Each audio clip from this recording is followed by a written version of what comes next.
En las colinas, las ciudades, por Cliff Barker. Hasta la primera semana de su viaje por Yugoslavia, Mick no descubrió la clase de fanático político que había elegido como amante. Ciertamente se lo habían advertido.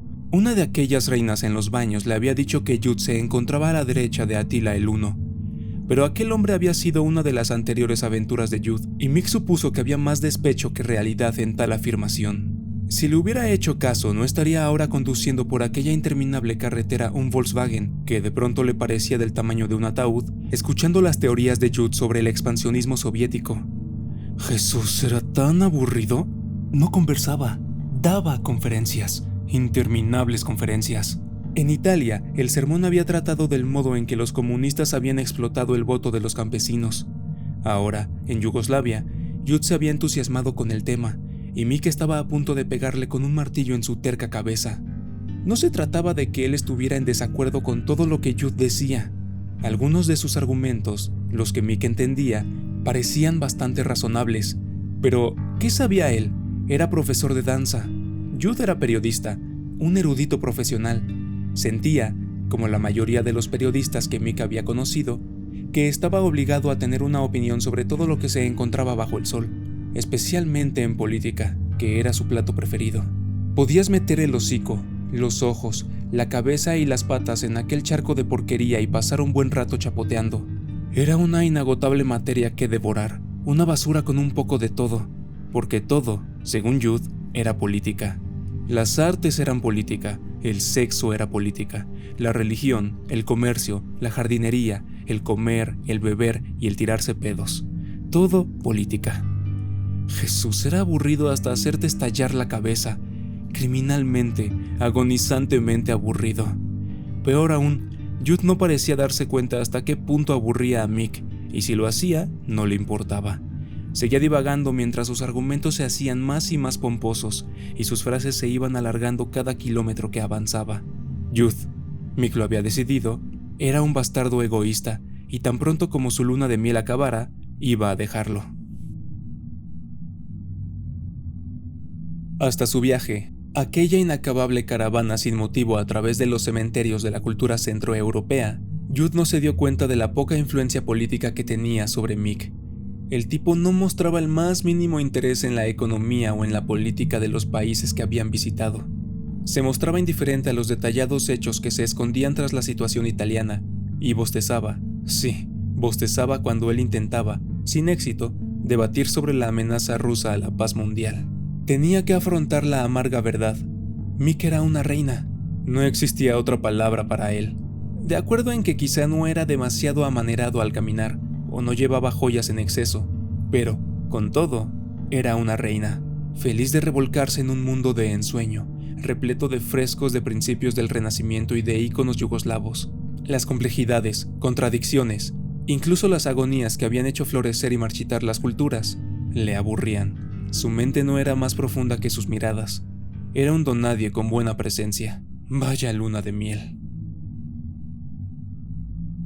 La carretera sur que conducía desde Belgrado a Novi Pazar se encontraba, teniendo en cuenta el nivel yugoslavo, en buen estado. Había menos baches que en la mayoría de las carreteras por las que habían pasado, y era relativamente recta. La ciudad de Novi Pazar estaba en el valle del río Raska. El sur de la ciudad se llamaba como el río. No se trataba de una zona particularmente turística. A pesar del buen estado de la carretera, era bastante inaccesible y carecía de atractivos sofisticados.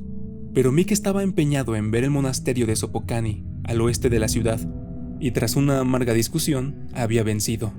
El viaje había sido tedioso. Al otro lado de la carretera, los campos cultivados parecían secos y polvorientos. El verano había sido inusualmente caluroso, y la sequía estaba afectando a la mayoría de los pueblos. Las cosechas se habían estropeado, y el ganado había sido prematuramente sacrificado para prevenir una muerte por desnutrición. Había una mirada de derrota en las pocas caras que vieron al lado de la carretera. Incluso los niños tenían una expresión austera, las cejas tan espesas como el viciado calor que caía sobre todo el valle. Ahora, con las cartas sobre la mesa tras la discusión que habían tenido en Belgrado, viajaban en silencio la mayor parte del tiempo. Pero el trazado rectilíneo de la carretera, como todas las carreteras rectas, invitaba a la discusión.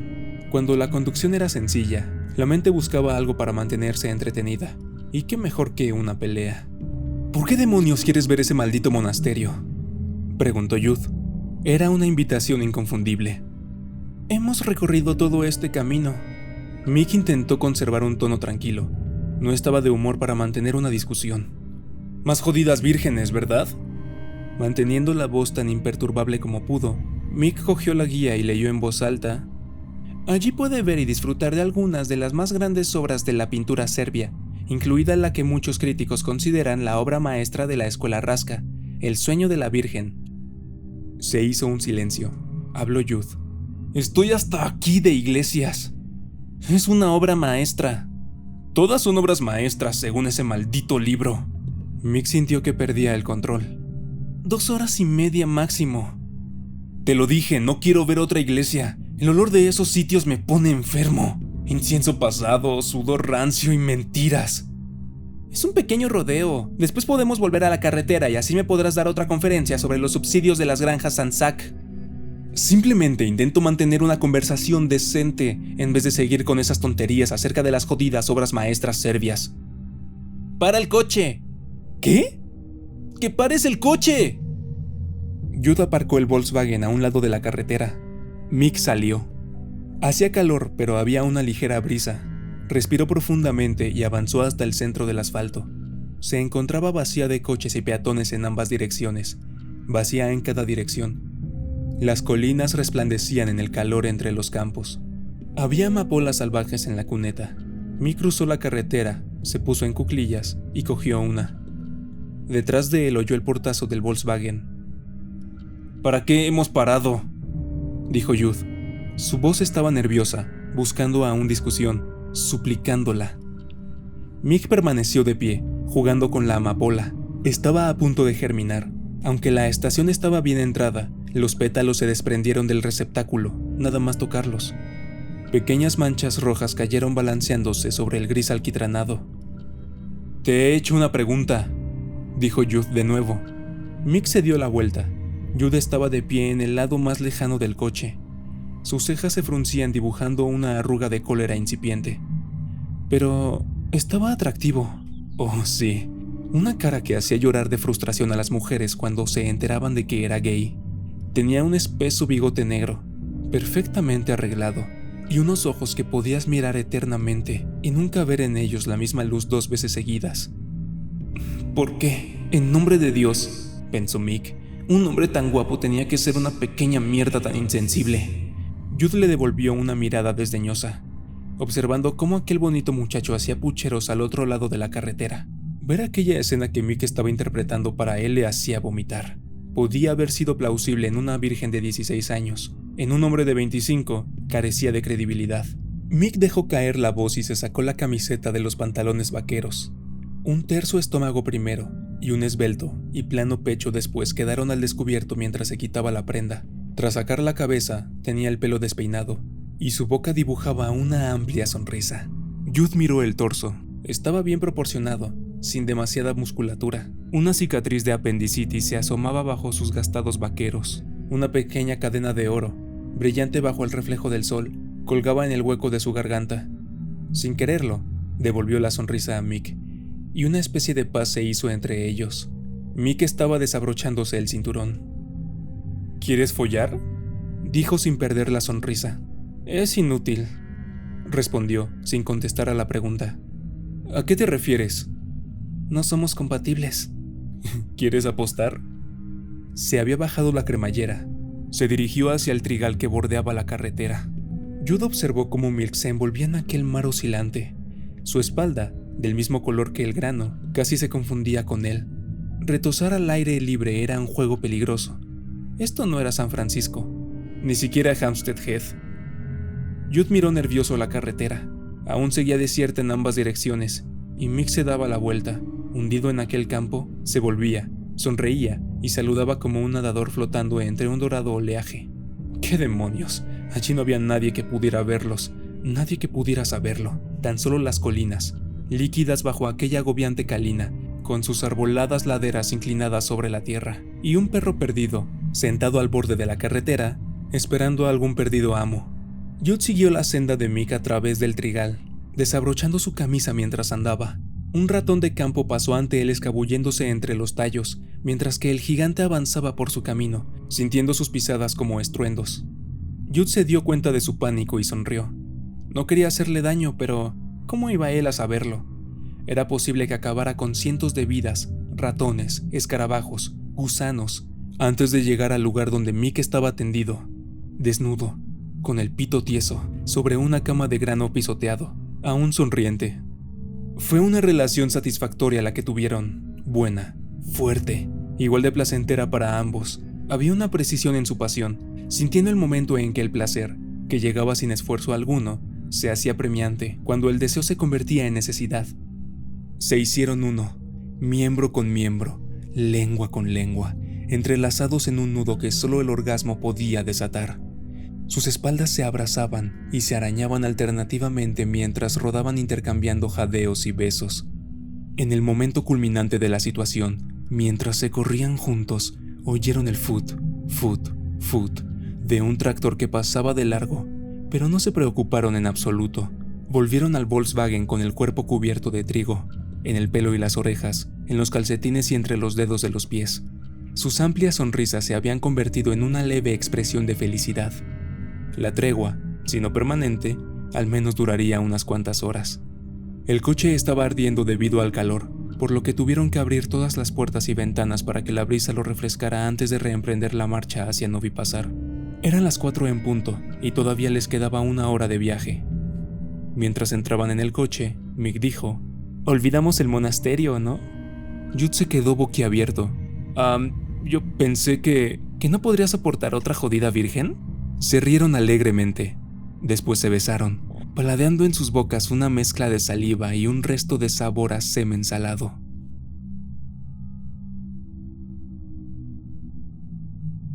El día siguiente era brillante, aunque no particularmente caluroso.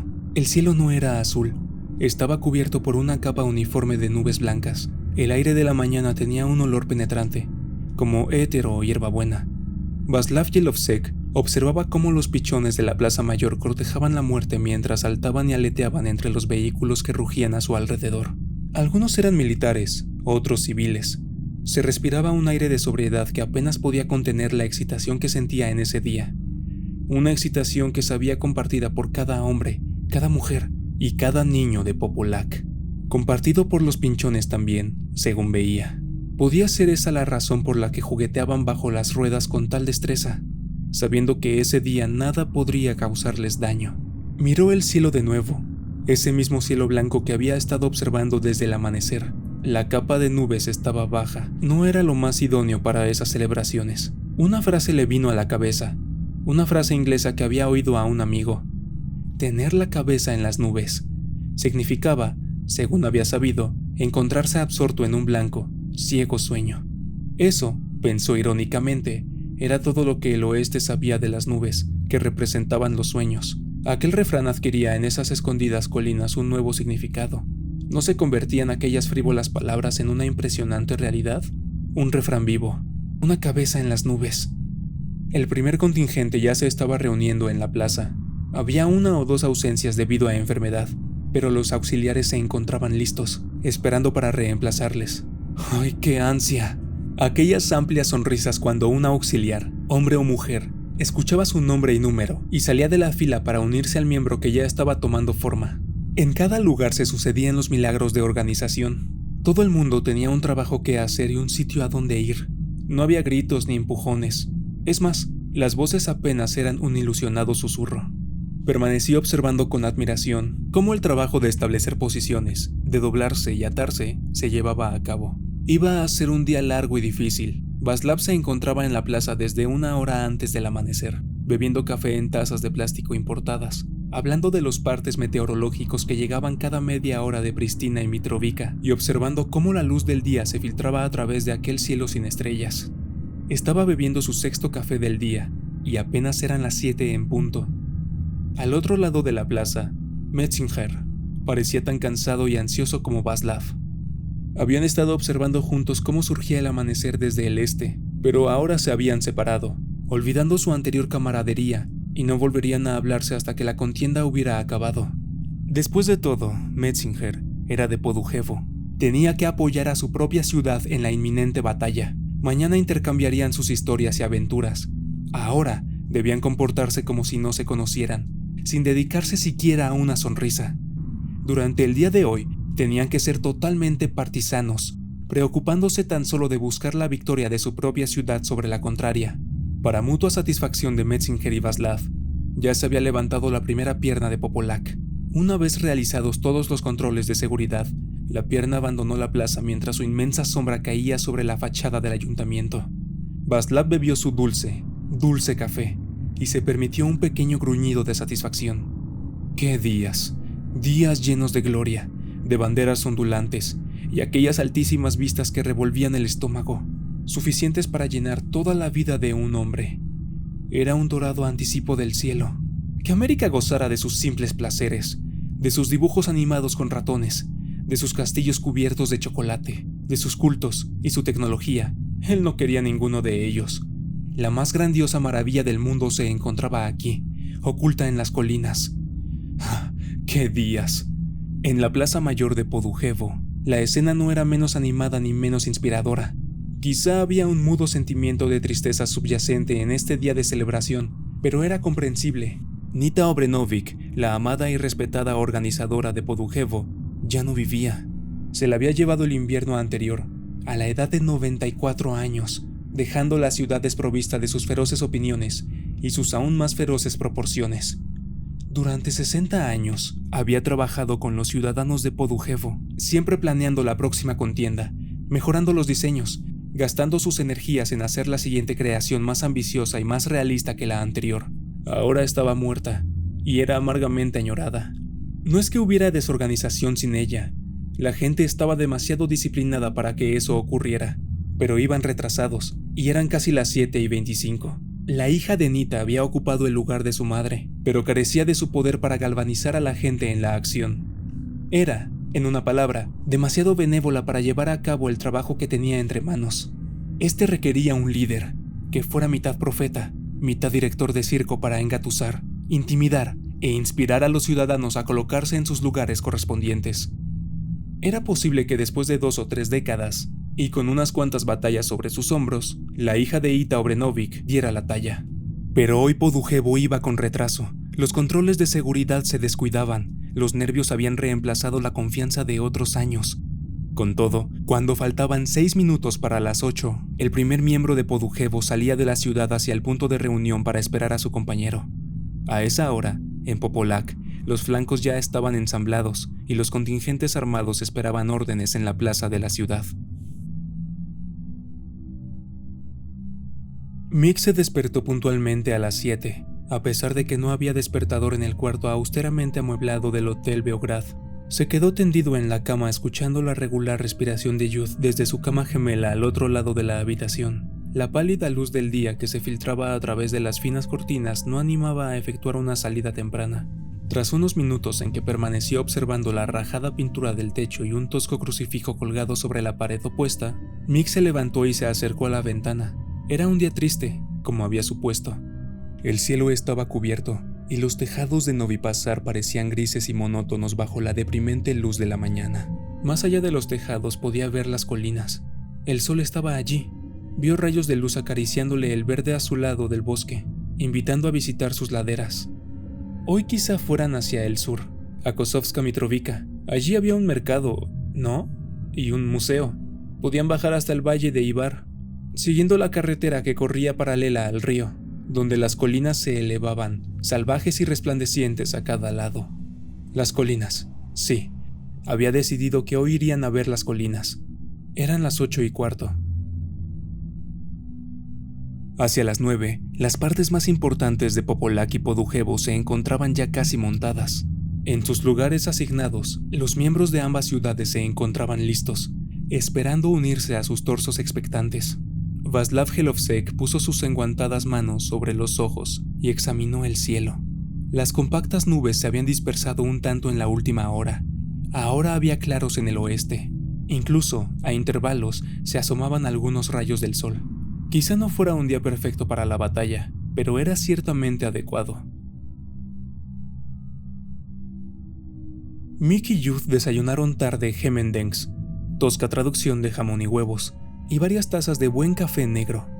El día se estaba aclarando, incluso en Novi Pazar, y tenían grandes proyectos para aquel día. Kosovska Mitrovica a la hora de la comida, y era posible que visitaran el castillo de Svekan por la tarde. Sobre las 9:30 salían de Novi Pazar y tomaban la carretera sur hacia el valle de Ibar. El asfalto no estaba en buen estado, pero ni las sacudidas ni los baches podían estropear el nuevo día.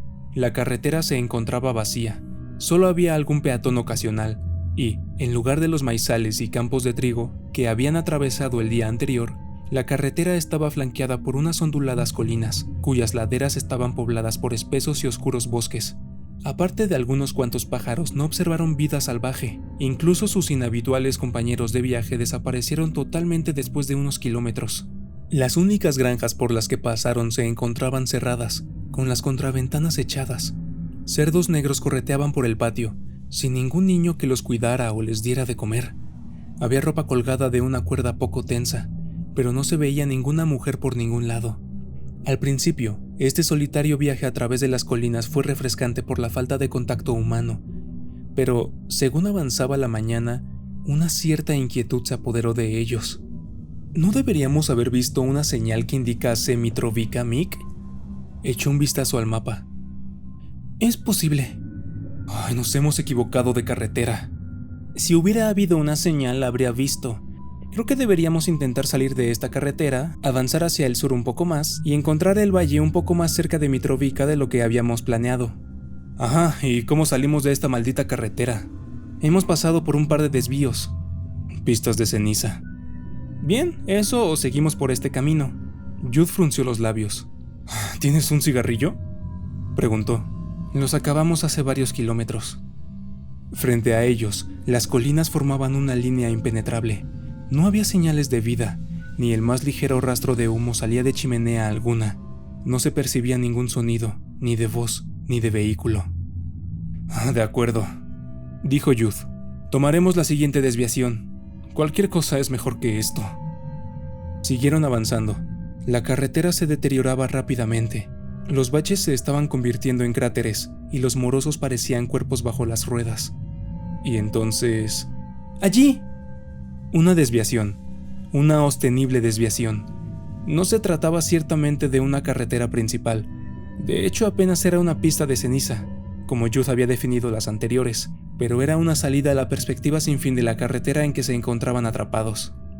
Esto se está convirtiendo en un jodido safari, dijo Jude, mientras el Volkswagen comenzaba a dar sacudidas y a avanzar con dificultad por aquel lúgubre camino.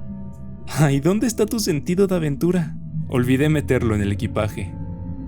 Estaban comenzando a ascender. El camino serpenteaba entre aquellas laderas introduciéndose entre las colinas. El bosque se iba espesando, ocultando el cielo, por lo que una confusa variedad de luces y sombras se proyectaba sobre el capó del coche. Se oyó el canto de un pájaro, vacuo y optimista. Olía a pino fresco y a tierra virgen. Delante de ellos, un zorro cruzó el camino. Permaneció observando cómo el coche avanzaba, traqueteando, hacia él. Entonces, con el pausado y largo paso de un príncipe sin miedo, desapareció tranquilamente entre los árboles. A donde quiera que se dirigieran, pensó Mick, esto era mejor que la carretera que habían dejado. Era posible que pararan pronto, anduvieran un rato y se encontraran un promontorio desde el que podrían ver el valle, incluso Novi Pazar, asentada tras ellos. Los dos hombres se encontraban todavía a 1 hora de viaje de Popolac, cuando la cabeza del contingente salía, al fin, de la plaza para ocupar su sitio encima del cuerpo principal. Esta última salida dejó la ciudad completamente desierta. Ni siquiera los enfermos o los viejos eran olvidados aquel día. A nadie se le negaba el espectáculo y el triunfo de la batalla. Fuera joven o enfermo, los ciegos, los lisiados, los bebés, las mujeres embarazadas, todos salían de su orgullosa ciudad para dirigirse al Prado. Era la ley y debían asistir, pero no era necesario obligarles. Ningún ciudadano de cada respectiva ciudad se habría perdido la oportunidad de contemplar el espectáculo, para experimentar la emoción de la batalla. La confrontación debía ser total, ciudad contra ciudad. Así había sido siempre. Las ciudades subieron hacia las colinas. A mediodía, los habitantes de Popolaki Podujevo se encontraban reunidos en el secreto refugio de las colinas, ocultos a toda mirada civilizada, para celebrar una antigua batalla ritual. Decenas de miles de corazones latían más rápido, decenas de miles de cuerpos se estiraban, se tensaban y sudaban mientras las ciudades gemelas tomaban posiciones. Las sombras de los cuerpos oscurecían extensiones de tierra del tamaño de pequeñas ciudades. El peso de sus pies convertía la hierba en leche verde. Su movimiento mataba a animales, aplastaba arbustos y derribaba árboles. La tierra retumbaba, literalmente, a su paso. Las colinas resonaban al estruendo de sus pisadas. En el elevado cuerpo de Podujevo comenzaron a hacerse evidentes algunas dificultades técnicas. Una ligera grieta en la estructura del flanco izquierdo había producido cierta debilidad. Como consecuencia, surgieron problemas en el mecanismo giratorio de las caderas. Estaba más rígido de lo que debía, por lo que los movimientos no eran suaves. Como resultado, existía un excesivo esfuerzo en esa región de la ciudad. Se estaban haciendo frente a este problema con gran valor. Después de todo, la batalla consistía en presionar a los contendientes hasta el límite. Pero este se encontraba más cerca de romperse de lo que cualquiera se hubiera atrevido a admitir.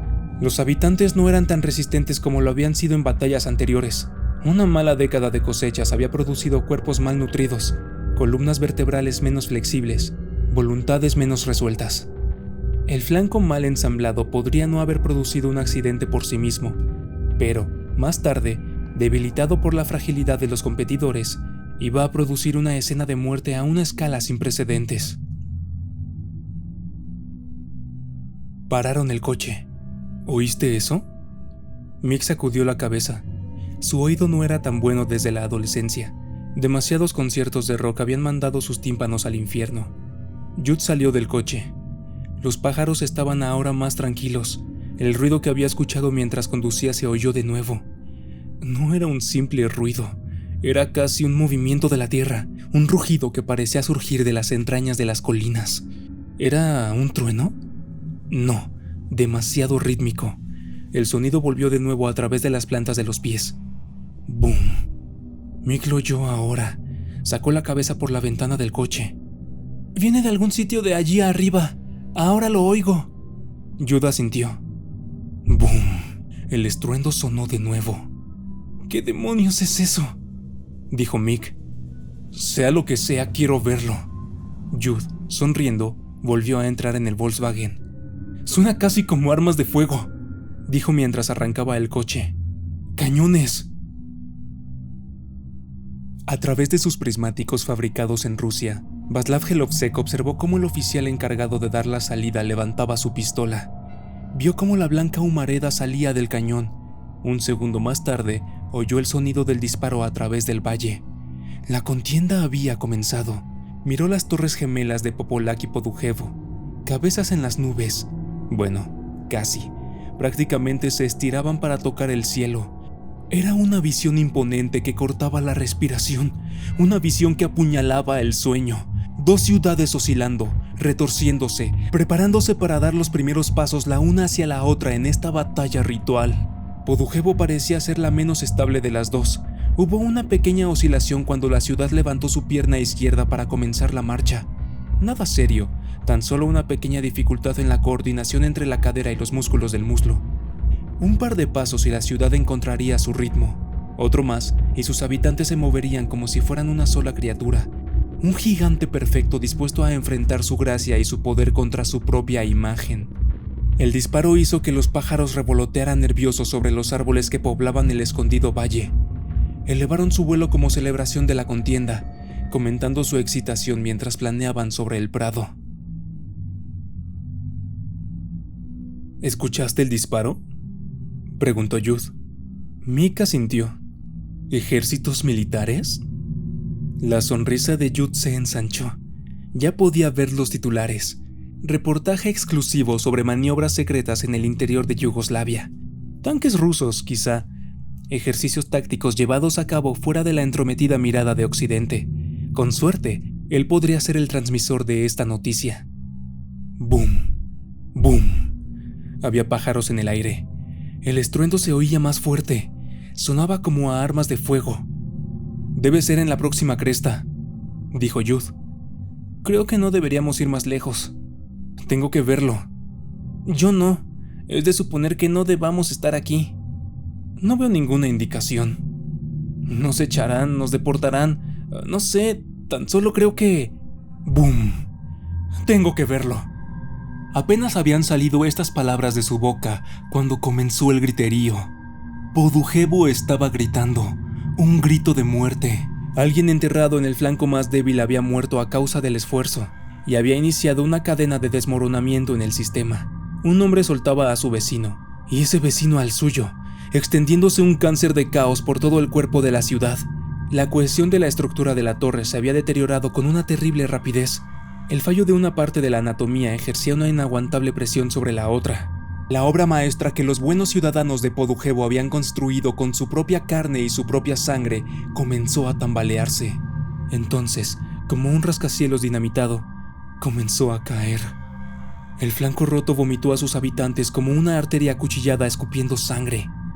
En aquel momento, con una elegante pereza que hizo sufrir a sus ciudadanos la más terrible de las agonías, se inclinó sobre la tierra, quebrando, mientras caía, todos sus miembros. La enorme cabeza, que hacía tan solo un momento había acariciado las nubes, se echó hacia atrás sobre su grueso cuello. 10,000 gargantas emitieron un solo grito. Por aquella vasta boca, una inarticulada, infinitamente lastimosa súplica al cielo. Un aullido de pérdida, un aullido de anticipación, un aullido de perplejidad. ¿Cómo? Inquiría aquel grito. Podía, el día entre los días, acabar así, en una confusión de cuerpos derrumbándose. ¿Has oído eso? Era un sonido inequívocamente humano, aunque ensordecedoramente fuerte. A Jude se le retorció el estómago. Miró a Mick, que estaba blanco como una sábana. Jude paró el coche. «No», dijo Mick. «Escucha, por el amor de Dios». Un estruendo de gemidos moribundos, súplicas e imprecaciones inundó el aire. Estaba muy cerca. «Tenemos que irnos», imploró Mick. Jude sacudió la cabeza. Estaba esperando algún espectáculo militar. Todo el ejército ruso concentrado sobre la siguiente colina. Pero aquel sonido que retumbaba en sus oídos era un sonido de carne humana, demasiado humano para definirlo con palabras. Le recordó sus visiones infantiles del infierno, aquellos eternos, horribles tormentos con los que su madre le había amenazado si dejaba de abrazar a Cristo. Era un terror que había olvidado durante 20 años. Y, repentinamente, aquí estaba otra vez, de nuevo ante él. Era posible que el infierno estuviera con sus fauces abiertas tras el horizonte próximo. Su madre, al borde de aquel abismo, invitándole a probar sus tormentos. «Si no conduces tú, lo haré yo». Mick salió del coche y lo cruzó por la parte anterior mirando hacia el camino. Hubo un momento de duda, nada más que un momento, en que sus ojos parpadearon con incredulidad. Antes de que diera la vuelta hacia el limpiaparabrisas, su cara se puso más pálida, incluso de lo que había estado previamente, y, con una voz apagada por una náusea contenida, dijo: «¡Cielo santo!». Su amigo estaba sentado tras el volante, con la cabeza entre las manos, intentando hacer desaparecer sus recuerdos. «Jude». Jude levantó lentamente la cabeza. Mick se quedó fijamente observándole como si fuera un hombre salvaje. Su cara brillaba por un repentino sudor helado. Jude miró delante de él. Unos metros más arriba, el camino se había oscurecido misteriosamente. Una especie de torrente avanzaba hacia el coche. Una espesa, profunda marea de sangre. La razón de Jude se revolvió intentando encontrar sentido a aquella visión, pero no había alternativa posible. Aquello era sangre, en insufrible cantidad, sangre sin fin. Y ahora, en la brisa había un gusto a cadáver recién abierto, un olor que salía de las entrañas del cuerpo humano, mitad dulce, mitad salado. Mick volvió tropezando hacia la puerta del Volkswagen.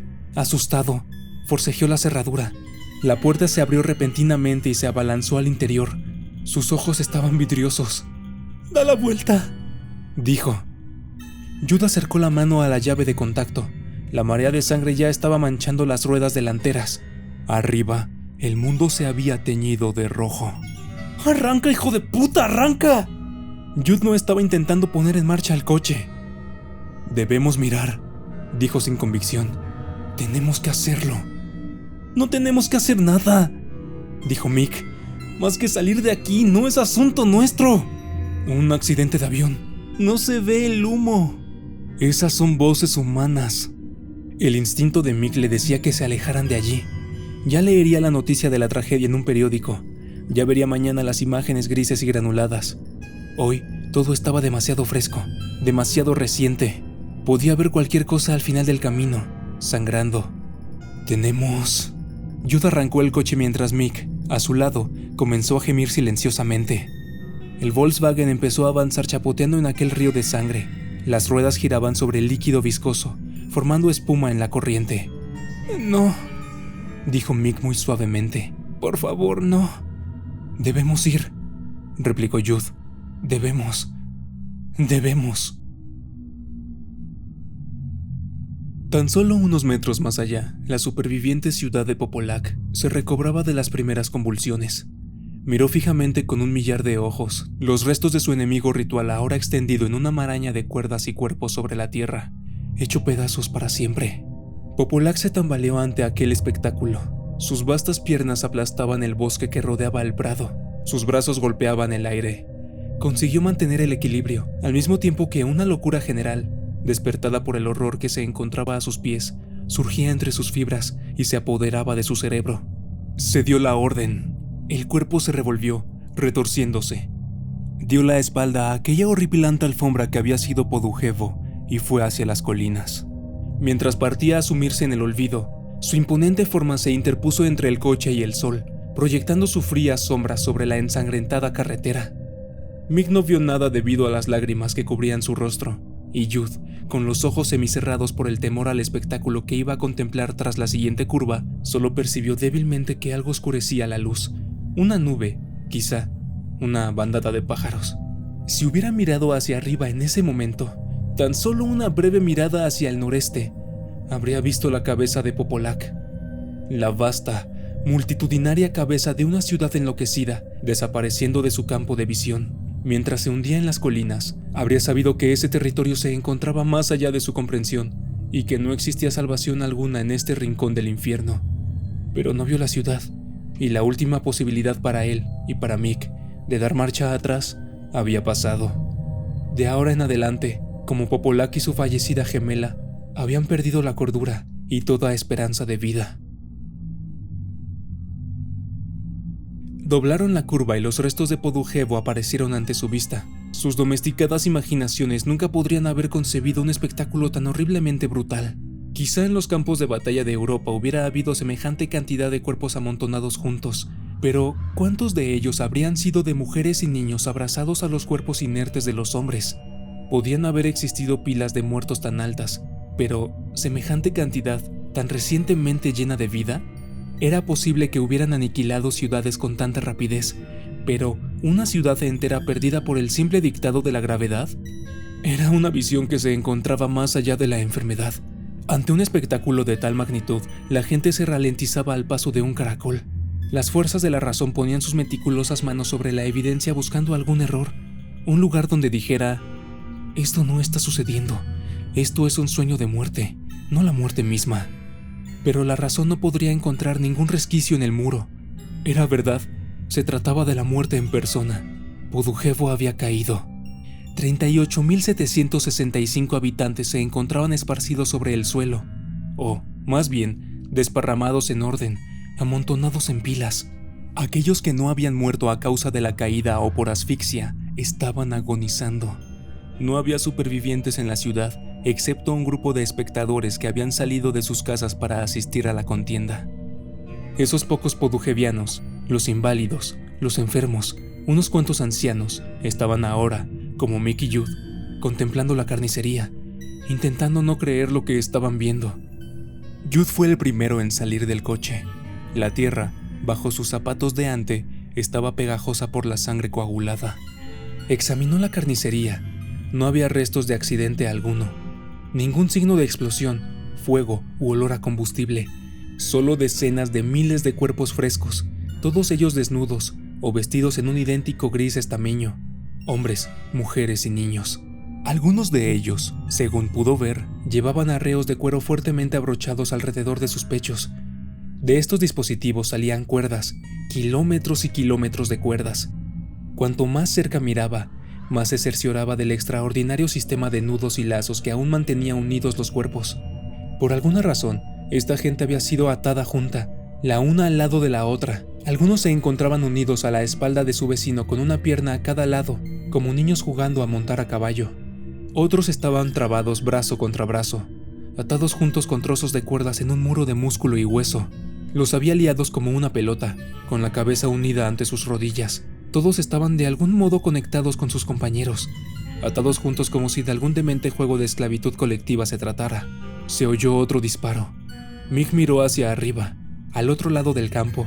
Un hombre solitario, vestido con un abrigo gris, caminaba entre los cuerpos con un revólver, rematando a los moribundos.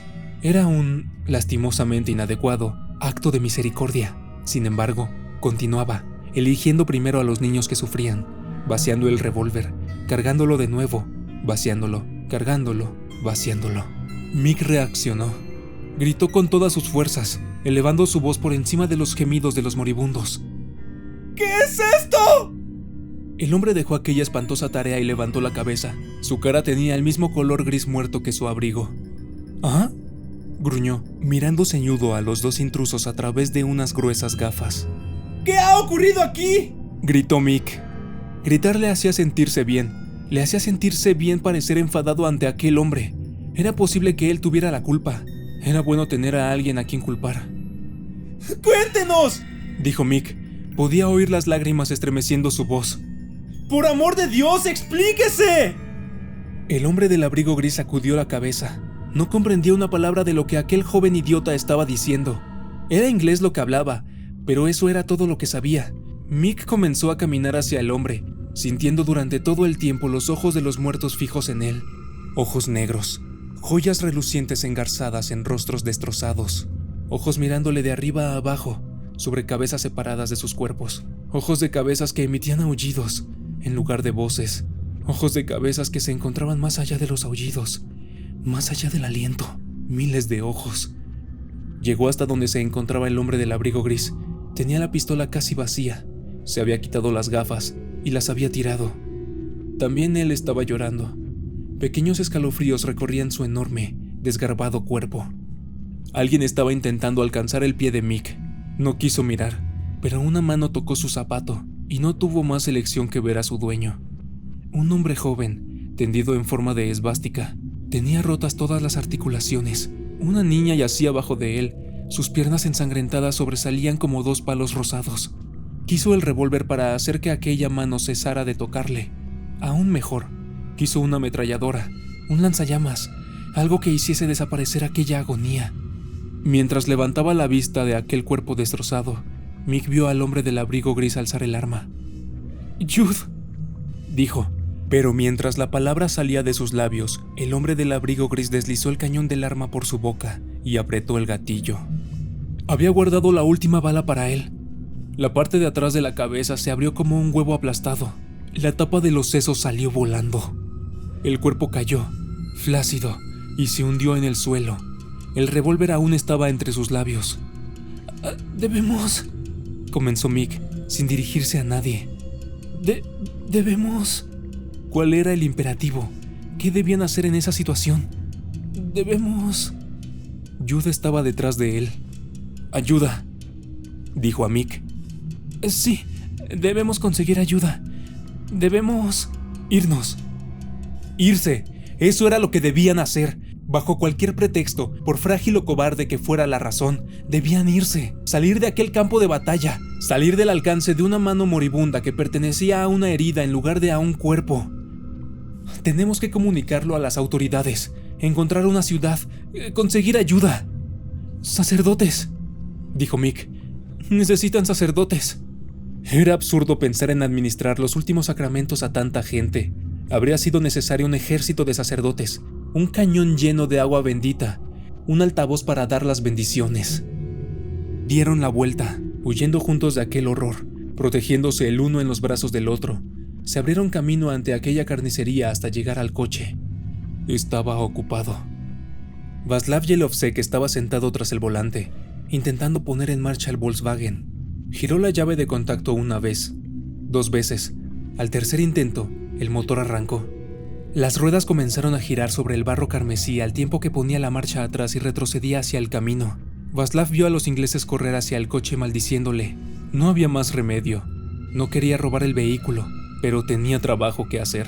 Había sido uno de los jueces. Había sido responsable de la contienda de la seguridad de los participantes. Una de las heroicas ciudades había caído ya. Debía hacer todo lo que estuviera en su poder para evitar que Popolac siguiera a su gemela.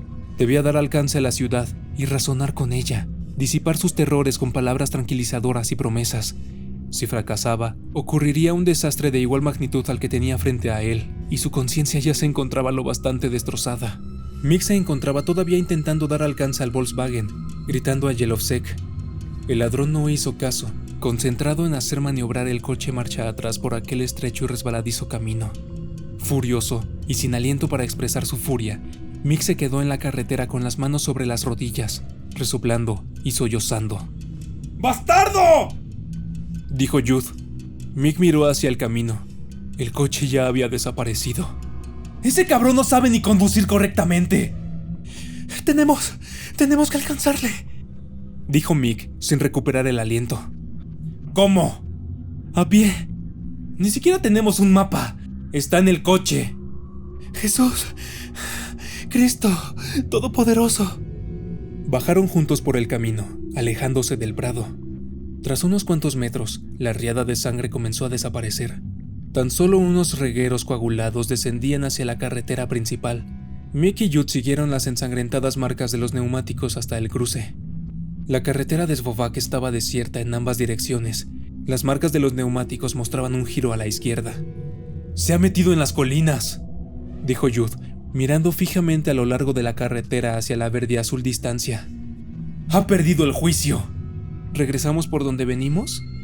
A pie nos tomará toda la noche. ¿Haremos autostop? Jude sacudió la cabeza. Tenía la cara inerte, la mirada perdida. ¿No te das cuenta, Mick? Todos sabían lo que iba a ocurrir.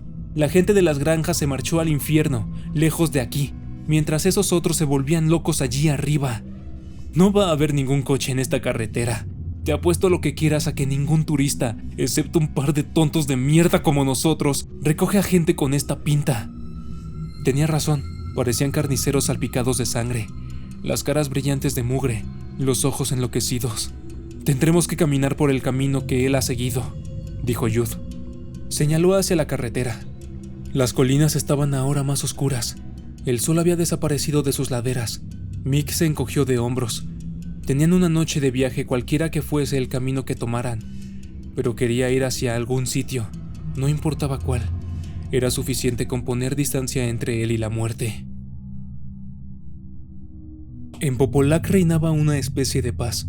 En lugar de un delirio de pánico, había un entumecimiento, una pacífica aceptación ovejuna del mundo tal como era. Encerrados en sus posiciones, sujetos, atados y arreados el uno al otro en un sistema vivo que no permitía que una voz sonara más fuerte que otra, o que el trabajo de un individuo fuese menor que el del vecino, dejaron que un demente consenso ocupara el lugar de la tranquila voz de la razón. Se encontraban crispados, como una sola mente, por un solo pensamiento, una única ambición. Se convirtieron, en tan solo unos momentos, en el gigante de una única inteligencia que tan brillantemente habían recreado. La ilusión de que existían insignificantes individualidades fue barrida por un irresistible torrente de sentimiento colectivo. No era la pasión de una multitud, sino una oleada telepática que disolvía miles de voces en una sola orden irresistible. Y la voz decía: «¡Adelante!». La voz decía: «Que esta horrible visión desaparezca de mi vista en algún sitio donde no tenga que verla otra vez». Popolac se volvió hacia las colinas. Sus piernas daban zancadas de más de medio kilómetro de largo. Cada hombre, cada mujer y cada niño de aquella torre hirviente estaban ciegos. Solo veían a través de los ojos de la ciudad. No pensaban, tenían tan solo los pensamientos de la ciudad. Se creían inmortales en su pesada, implacable fuerza, inmensa, loca e inmortal. Habían recorrido 2 millas por la carretera, cuando Mick y Jude olieron a gasolina en el aire. Un poco más allá vieron el Volkswagen. Había volcado. El coche estaba atrapado entre los juncos de una acequia, a un lado de la carretera. No se había incendiado. La puerta del conductor estaba abierta. El cuerpo de Václav Jelovsek había caído fuera, el rostro en calma, Estaba inconsciente. No había señales de heridas, excepto 1 o 2 pequeños cortes en su serena cara. Suavemente sacaron al ladrón de entre los restos del vehículo. Apartaron el cuerpo de la suciedad de la acequia y lo tendieron sobre la carretera. Gimió levemente mientras lo trasladaban. Usaron el suéter de Mick de almohada y le quitaron la chaqueta y la corbata. Tardó poco en abrir sus ojos. Se quedó mirándolos. ¿Se encuentra bien?, preguntó Mick. El hombre no dijo nada al principio. Parecía no comprender. Luego habló. ¿Y ingleses? Tenía un acento cerrado, pero la pregunta fue bastante clara. Ah, sí. Oí sus voces. Ingleses. Frunció el entrecejo e hizo una mueca de dolor. ¿Le duele?, dijo Jude. El hombre pareció encontrarlo divertido. ¿Me duele?, repitió. Su cara se contrajo en una mezcla de agonía y placer. «Voy a morir», dijo, apretando los dientes. «No, se repondrá». El hombre sacudió la cabeza con absoluta autoridad. «Voy a morir», dijo otra vez con la voz llena de determinación. «Quiero morir». Jude se acercó más a él. Su voz se debilitaba por momentos. «Díganos qué debemos hacer», dijo. El hombre cerró los ojos. Jude le sacudió violentamente para mantenerlo despierto. «Díganos», repitió. Su muestra de compasión desapareció de pronto. «Díganos de qué se trata todo esto». «¿Esto?», dijo el hombre. Sus ojos permanecían cerrados. «Fue una caída. Tan solo una caída. Eso es todo». «¿Y qué cayó?» «La ciudad. Podujevo. Mi ciudad». ¿De dónde cayó? De sí misma, por supuesto. Aquel hombre no estaba explicando nada, tan solo respondía con un acertijo tras otro. ¿A dónde iba?, inquirió Mick, intentando parecer lo más inofensivo posible. «Tras Popolac», dijo el hombre. «¿Popolac?», dijo Jude. Mick comenzó a encontrar algún sentido a la historia. Popolac es otra ciudad, como Podujevo, ciudades gemelas. Están en el mapa. ¿Y dónde está la ciudad ahora?, preguntó Jude. Václav Jelovsek pareció decidirse a contar la verdad. Hubo un momento en que dudó entre morir con un enigma entre los labios o vivir lo suficiente para confesar su historia. ¿Qué importaba si narraba lo sucedido ahora? Nunca habría otra contienda. Todo había acabado. «Vinieron a luchar», dijo. La voz ahora era muy suave. «Popolac y Podujevo vienen cada 10 años». ¿A luchar?, se extrañó Jude. ¿Quiere decir que toda esa gente fue asesinada? Václav sacudió la cabeza. No, cayeron. Ya se lo dije. Bien, ¿y cómo luchaban?, dijo Mick. Vayan a las colinas, fue la única respuesta. Václav abrió levemente los ojos. Las caras que se asomaban sobre él estaban exhaustas y enfermas. Habían sufrido, estos inocentes. Merecían alguna explicación. «Como gigantes», dijo. «Luchaban como gigantes. Construían un cuerpo con sus cuerpos. ¿Entienden?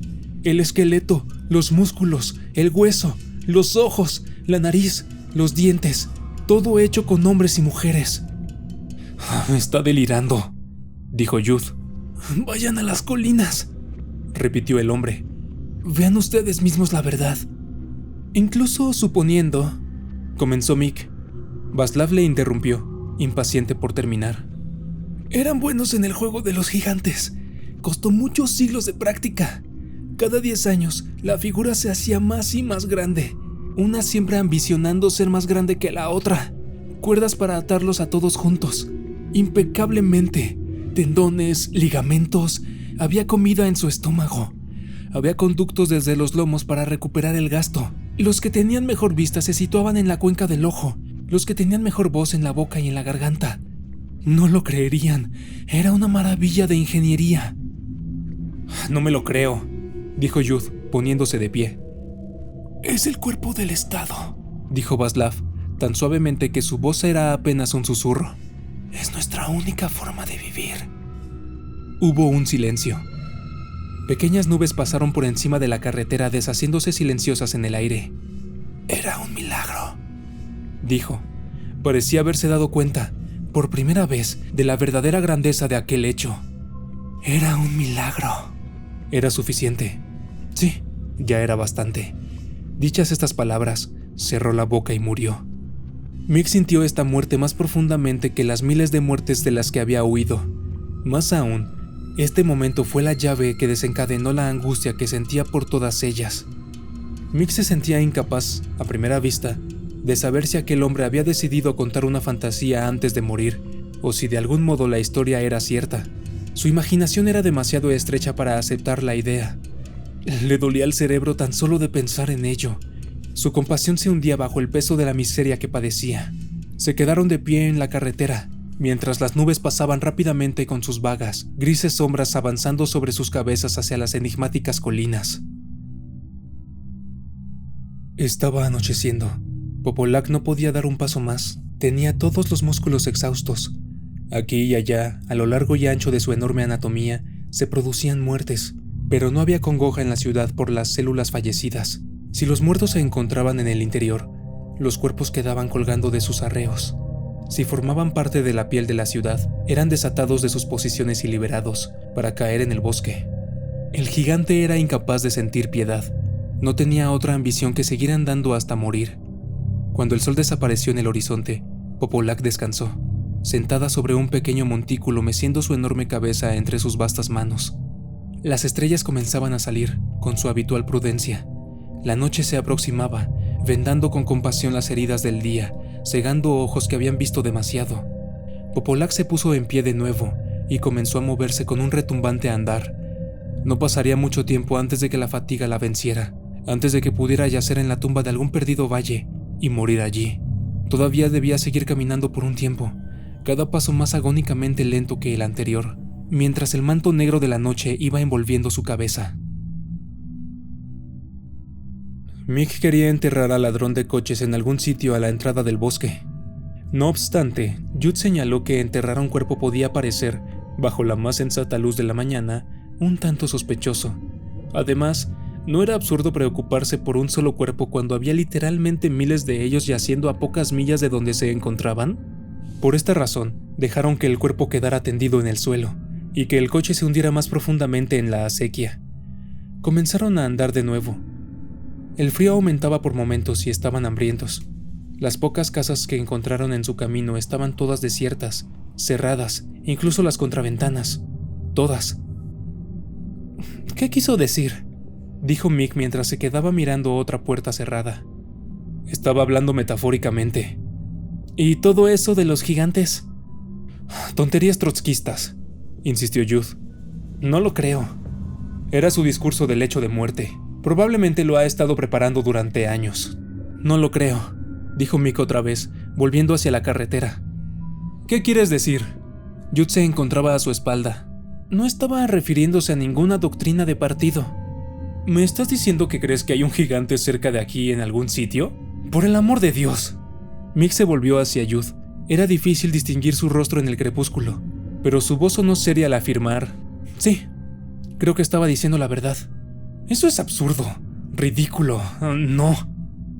Jude odió a Mick en ese momento. Odiaba su ingenuidad, su pasión por creer cualquier historia estúpida con tal de que tuviera cierto aire romántico. ¿Y esto? Esto era lo peor, lo más absurdo. No, dijo otra vez. No, no, no. El cielo, liso como la porcelana, dibujaba el perfil de las colinas, negras como la pez. Me estoy helando, dijo Mick, cambiando de conversación. ¿Te vas a quedar aquí o vienes conmigo? Jude gritó. No vamos a encontrar nada por este lado. Es que el camino de vuelta es largo. Estamos metiéndonos cada vez más en las colinas. Ay, haz lo que quieras. Yo voy a seguir andando. Sus pasos retrocedieron. Le envolvió la oscuridad. Después de un minuto, Jude le siguió. Era una noche despejada y fría. Siguieron caminando.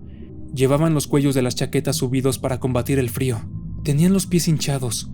Sobre ellos el cielo se había convertido en un desfile de estrellas. Un triunfo de luz desbordante donde el ojo podía dibujar tantas formas como paciencia tuviera para ello.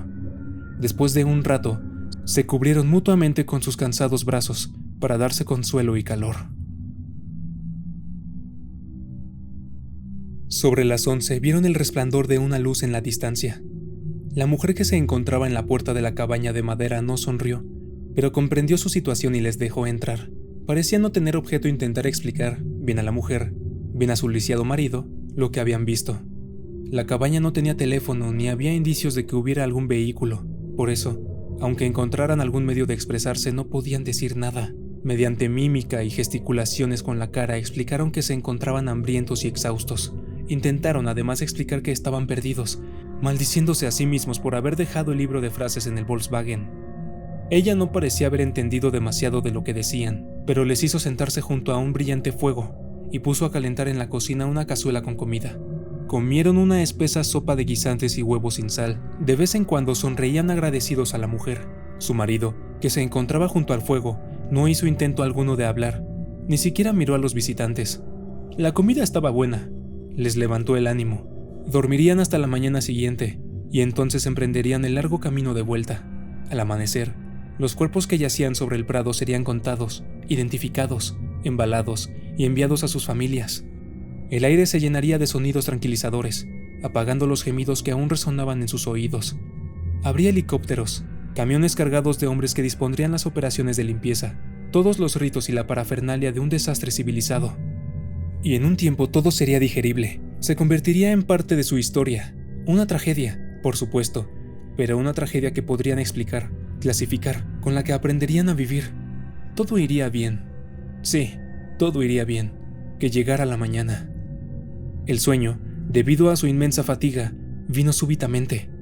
Estaban echados donde habían caído, aún sentados a la mesa con las cabezas sobre los brazos cruzados. Unos cuantos cuencos vacíos y varios mendrugos de pan les rodeaban en desorden. No sabían nada, no soñaban nada, no sentían nada. Entonces, el estruendo comenzó. En la tierra, en las profundidades de la tierra, unas rítmicas pisadas, como de un titán, se acercaban poco a poco, más y más. La mujer despertó a su esposo, apagó la lámpara y fue hacia la puerta. Era una luminosa noche de estrellas. Las negras colinas se cernían a cada lado. Aún se oía el estruendo, medio minuto entre cada estampido. Ahora se oía más fuerte, y más fuerte a cada paso. Marido y mujer permanecieron juntos en la puerta escuchando el eco que resonaba en las colinas, delante y atrás. No había relámpago alguno que acompañara al trueno. Tan solo el boom, boom, boom, boom. Hacía temblar la tierra. Caía polvo del dintel de la puerta. Los pestillos de las ventanas crujían. Boom, boom. No sabían qué se acercaba, pero cualquiera que fuera su forma, tuviera el propósito que tuviera, parecía no tener sentido intentar huir. Donde ellos se encontraban, en el lastimoso refugio de su cabaña, estaban tan seguros como en cualquier rincón del bosque. ¿Cómo podían elegir, entre cientos de árboles, uno que se mantuviera en pie cuando aquel estruendo hubiera pasado? Mejor esperar y observar. La vista de la mujer no era buena, y dudó de lo que había visto cuando la negrura de la colina cambió de forma y se levantó, ocultando las estrellas. Su marido también lo vio.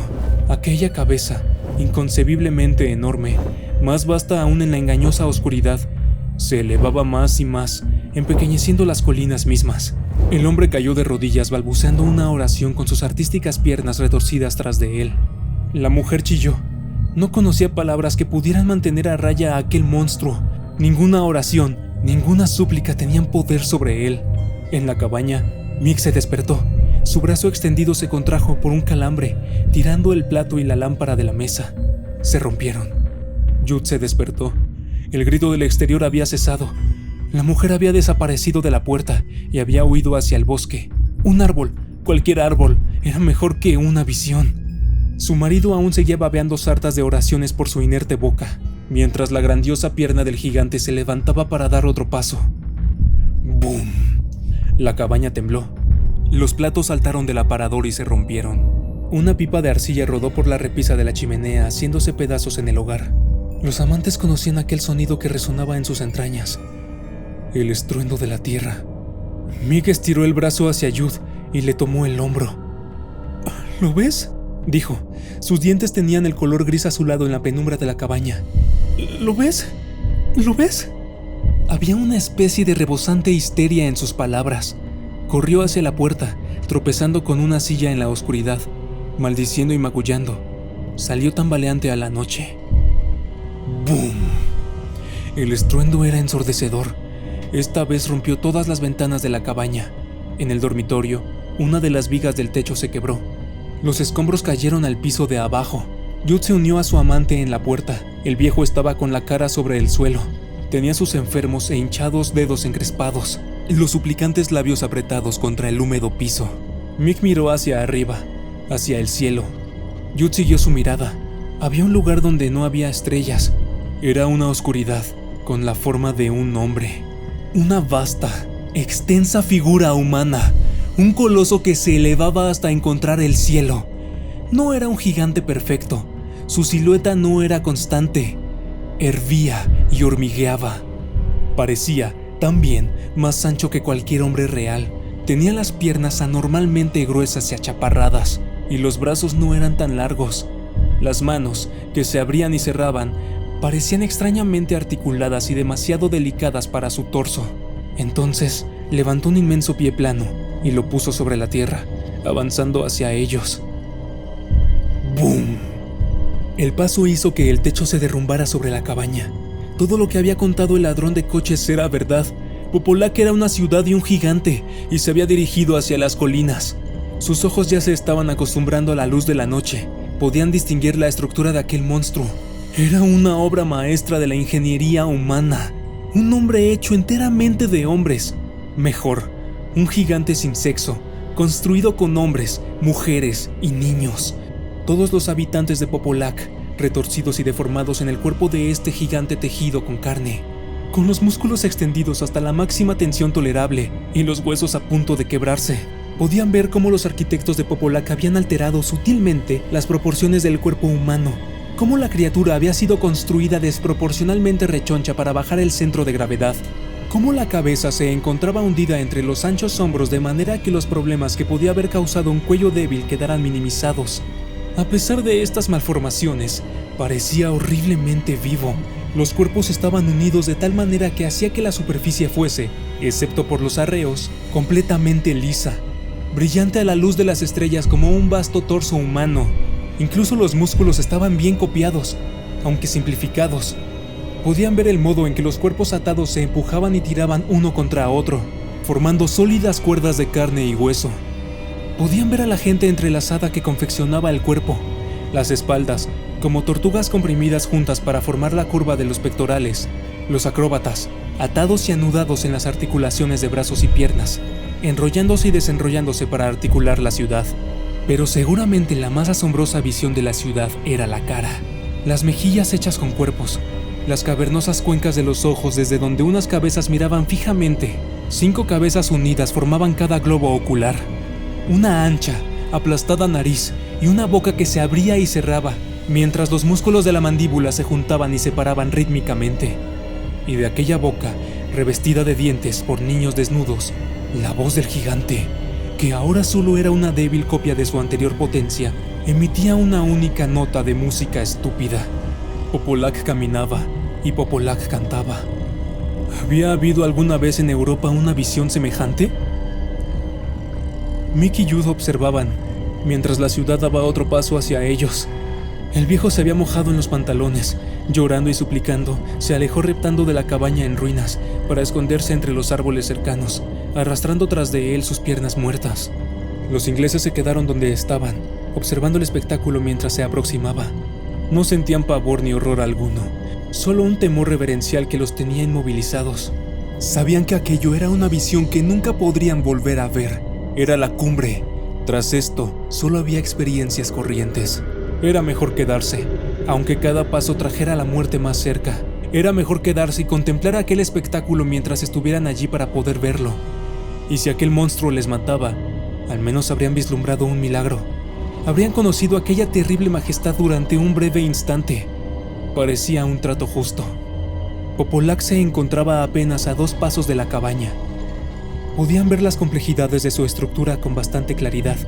Las caras de sus habitantes se concretaban por momentos, blancas, empapadas de sudor, satisfechas en un cansancio. Algunos muertos colgaban de sus arreos, con las piernas balanceándose hacia adelante y hacia atrás como los ahorcados. Otros, los niños en particular, habían cesado de cumplir sus ejercicios, y había relajado sus posiciones de manera que la forma del cuerpo se estaba degenerando, comenzando a borbotear con los hervores de las células rebeldes. A pesar de todo, aún caminaba, y cada paso suponía un incalculable esfuerzo de coordinación y potencia. ¡Bum! ¡Bum! El paso que alcanzaba la cabaña llegó antes de lo que pensaban. Mick vio cómo se levantaba la pierna, vio las caras de la gente de la espinilla, del tobillo y del pie. Ahora tenían su mismo tamaño, todos los hombres inmensos elegidos para llevar el peso de la gran creación. Muchos de ellos estaban muertos.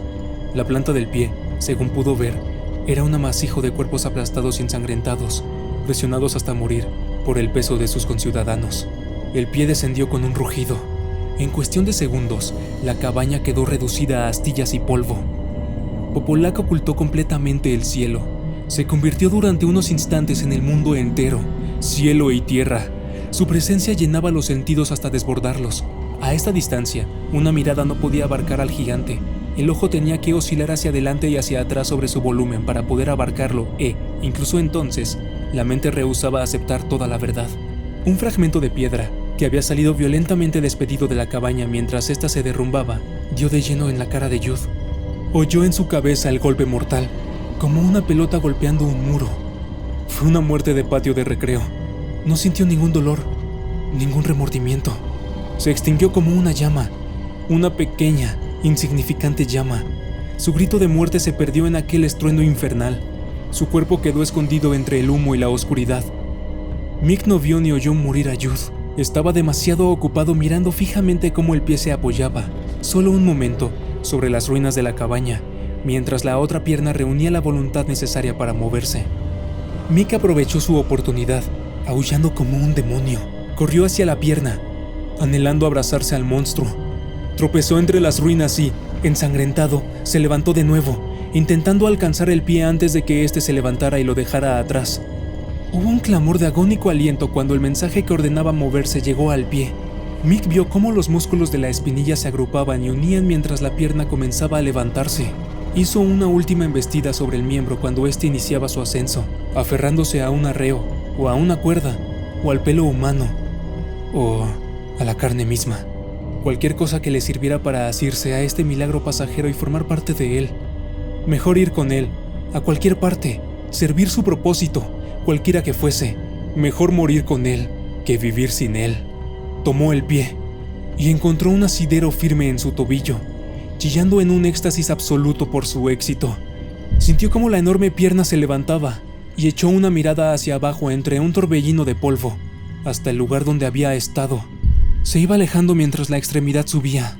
La tierra había quedado por debajo de él. Era el autoestopista de un dios. La vida sencilla que había dejado no significaba nada ahora, o nunca. Viviría con este ser. Sí, viviría con él, mirándolo y mirándolo, devorándolo con los ojos hasta que muriera de pura glotonería. Gritaba y aullaba, se columpiaba en las cuerdas saboreando su triunfo. Abajo, allá abajo, vio por un instante el cuerpo de Jude, acurrucado, pálido sobre el oscuro suelo, irrecuperable. El amor, la vida y la cordura habían desaparecido. Se habían ido con el recuerdo de su nombre, de su sexo o de su ambición. No significaban nada, nada en absoluto. ¡Bum! ¡Bum! Popolac caminaba. El sonido de sus pasos se alejaba hacia el este. Popolac caminaba, y el murmullo de su voz se perdía en la noche. Un día después, llegaron pájaros. Llegaron zorros, moscas y mariposas. Llegaron avispas. Jude se movió. Jude cambió de sitio. Jude dio a luz. Los gusanos buscaron el calor de su estómago. La buena carne de sus muslos fue devorada en la madriguera de una raposa. Después de eso, todo fue rápido. Sus huesos se volvieron amarillos. Sus huesos se desmoronaron. Pronto, aquel espacio que una vez había estado lleno de aliento y de opiniones, quedó vacío. Oscuridad, luz, oscuridad, luz. Ni siquiera interrumpió con su nombre.